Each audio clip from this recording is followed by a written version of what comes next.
Okay, any other additions? If not, the chair will entertain a motion to adopt the agenda with the additional changes. So moved. It's been moved Second. and properly second. Any questions? All those in favor, say aye. Aye. All those opposed, same right.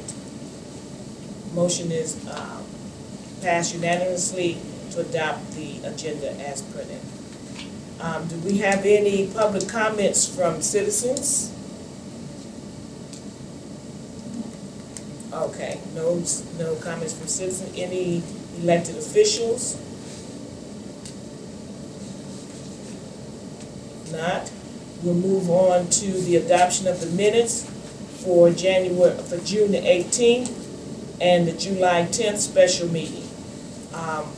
Mrs. Benjamin, I believe, emailed those out to everyone before so that you could peruse them. Are there any corrections and or additions that need to be made first to June 18th? I would like to note at this point that the minutes and the agenda look different, and they look different on the recommendations of our state auditor, who said we were in great compliances, but we needed to update how we coordinate our minutes and our agenda. So they suggested that whatever is on the agenda be listed in the minutes, even if no action was taken on it, and that's how the minutes are reflecting now. So what you see in your minutes will correspond with the agenda for that day.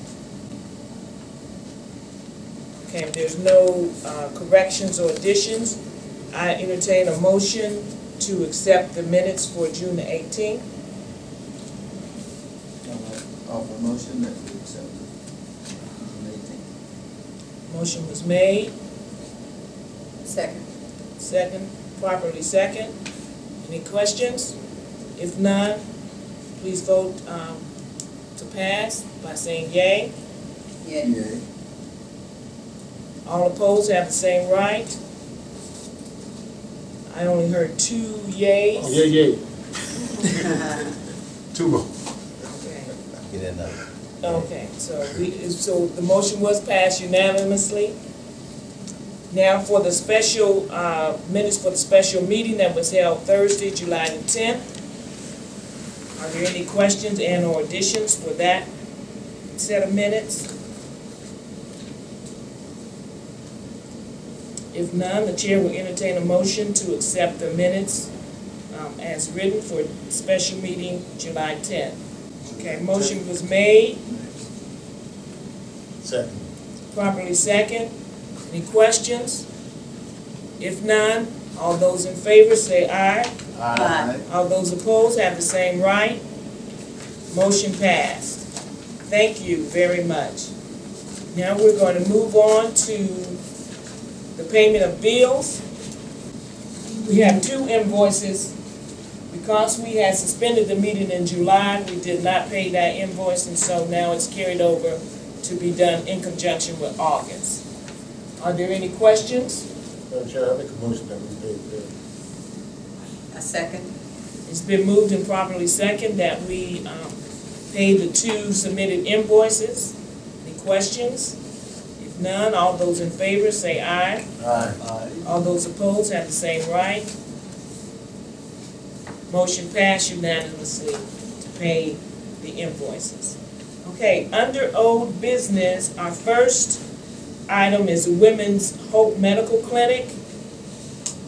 And as you know, we have discussed this in the past. They were not able to be here today, but we have met and reviewed with them, and what they are providing. They are a nonprofit that does not receive any grants or anything from any federal or state or local entity. All of their funds are raised through donations, and the service that they want to provide here in Macon County would be free of charge, and it will be provided to young teen mothers that are pregnant, and they will also provide counseling and training for fathers. So they had asked if they could use one of the rooms 1 day a week, And sometimes they will have workshops in which they would use this room, but they will only be here one day a week. And with our bond attorney stating that they are a nonprofit, there's no problem with leasing them that space for one day. So we're looking forward to them to begin to provide services in here next week.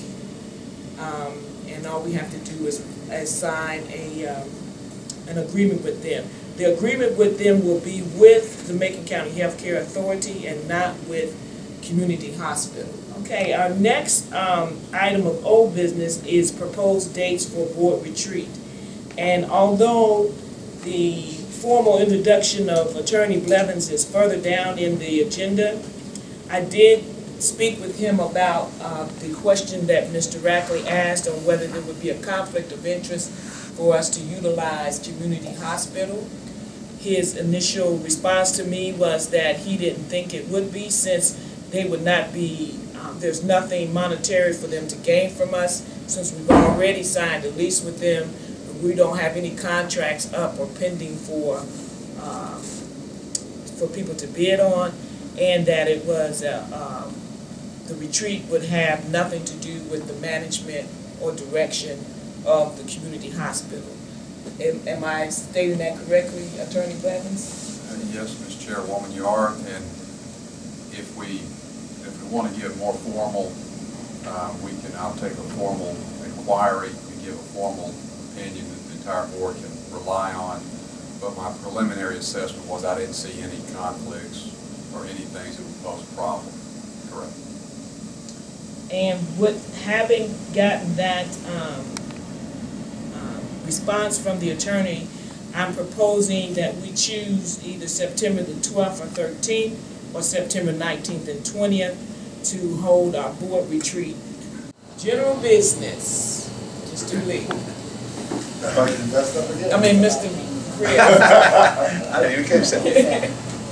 I think in the last board meeting, we had discussed, well, since the last board meeting, Cindy said that I guess the county commission has approached the Macon County Healthcare Authority Board about Haynes Ambulance coming into Macon County, and we would like nothing more than for that to happen. We ran back up against the problem with no more than 10% of the square footage being able to be leased out to for-profit companies. I talked to Lee Martin, who was the Healthcare Authority's bond attorney out of Birmingham, at length about it. And he said that since these bonds were issued, there have been some changes in the tax exempt laws that he thought that we'd be able to do that. We came up with some different scenarios. He said he would be able to have most likely be able to have an opinion for me to present to the board by today. And when I hadn't heard from him by this morning, we played phone tag and I finally got him. And I said, Lee, I'm supposed to be over there at 4 o'clock today. What do I tell the board? He said, we're going to be able to do it. He said, I want to see a lease, a sublease. And I said, okay, well, it's going to have to be the first of next week. And I told him I would have one drafted up between us and Haynes for his approval and then for the board's approval. Once he approves it, then I can even send it to the board's attorney if that's the best thing, and then let them speak back and forth. I told Lee that we would take care of his bill, do the research. I was in touch with our tax partner at our firm in Birmingham, and he was unaware of that. The laws have changed, but he deals with 501c3 issued taxes in bonds, which y'all are not a 501c3. Right. So it looks like there is a way for us to do it. He told me I can go ahead and tell the board that today. I think Cindy's identified space that they would need. Obviously, we'd love to have somebody here 24 hours, just like additional security for us. And we'd like to have a relationship with the ambulance company. So I think it's great for Macon County. I think it would be something that the Healthcare Authority Board can promote, that we're doing this for the citizens, and we're excited. Okay, I want to thank you, Mr. Grimm, for that. And for those board members that may not be aware of what, a little bit more detail into what he's talking about, Haynes Ambulance Service had contacted the county commissioners, and he contacted me and was discussing the fact that he would like to come into Macon County to provide ambulance service for the entire county. He is willing, our initial speaking was that he would be willing to place 2 ambulances within Macon County and the ability of an air ambulance. So there would be 2 mobile ambulances that would be stationed here, and on some days of the week there would be an air ambulance stationed here, which is a helicopter. And even if the helicopter is not here, they will have the ability to dispatch them within Macon County. And part of what is going to go into the proposal is what services he will provide for us, which would include, for instance, how long would he take to come from Thomas Reed to the furthest point of the county. And so if we want to agree to have him as our sole ambulance service, or as our 911 ambulance service, we would expect for him to meet a certain criteria, even if it meant, and he already said he would agree with this, even if it meant that he had to station some ambulances in different parts of the county so that they could reach a certain point within a certain time. Yeah, my motion is did you get that? to suspend Article number 15 in the bylaws so that we may elect or appoint a treasurer today. Okay. It's been moved and properly second that Article 15 be rescinded for the purposes of a 2-week notice prior to voting for a vacant position. Any questions? Question. Did I say suspended? I have a question. Suspended. Yes, sir. And I haven't read them recently, the bylaws that carefully. Yes, But sir. typically, when you're discussing issue bylaws, you have to give some notice in advance. Is that not the case You have to give notice what? in advance to the board? If you're going to change the bylaws, but we're not changing. We're not it. changing. We're not changing anything. They're just suspending the.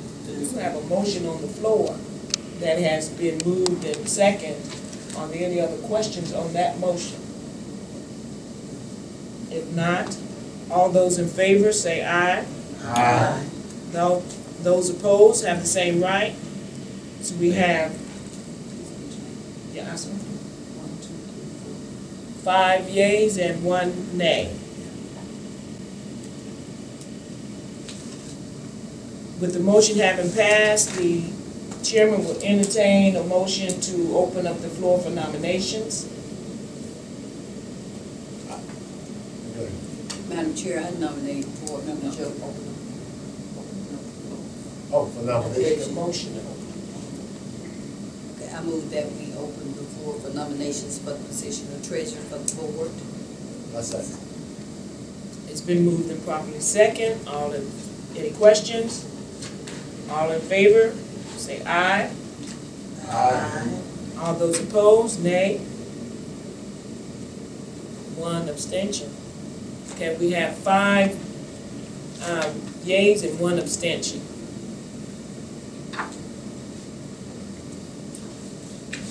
I now open the floor for nominations for the position of treasurer. Yes, ma'am. Madam Chair, I move that we nominate Board Member Joe Ellis for the position of treasurer of the board. It's been nomination of Mr. Joe Ellis. Any other nominations for the position of treasurer? I call for any other nominations for position of treasurer. I call for any other nominations for position of treasurer. Having heard none, we will close the nominations on the name of Joe Ellis. And since there are no other nominations, he is elected by virtue of being the only candidate. All right.